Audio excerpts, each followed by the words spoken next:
right, so our onions have been drying for about the last week here. Again, we put those in a nice shady location where they have plenty of airflow to allow this vegetation to dry out. Now, we don't want to rinse these or anything, but what we have done is we've trimmed the roots on them and then taken off some of that papery shell on the outside just to get rid of some of that dry vegetation. You can see, however, we've left the long stems and the leaves, and that's so that we can braid these together. Now, because the stems can sometimes be a little bit weak, what we're looking for is something that has a nice kind of flexible stem there that you feel like could support the weight of that bulb. But just to give it a little bit of extra support, what we're going to do is get some butcher twine and tie a square knot around 3 of your larger bulbs. So we're just going to tie that around the base of that neck. And you can see I've already done 2 here, so I just need to finish this 3rd one. Just kind of like hair when you're braiding it, you want to keep your 3 lines going.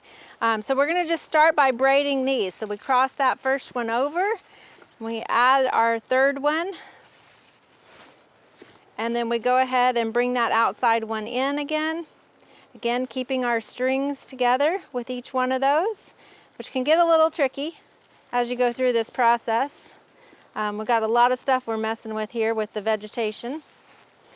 And as we cross those over, what we're going to now do is start adding one. So we're going to bring this outside one over, and we're going to add another onion.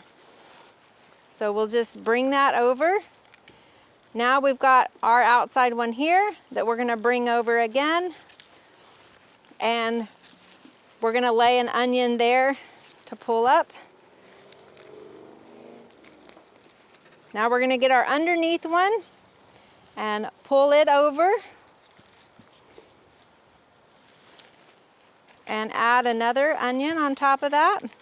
Bring this outside one,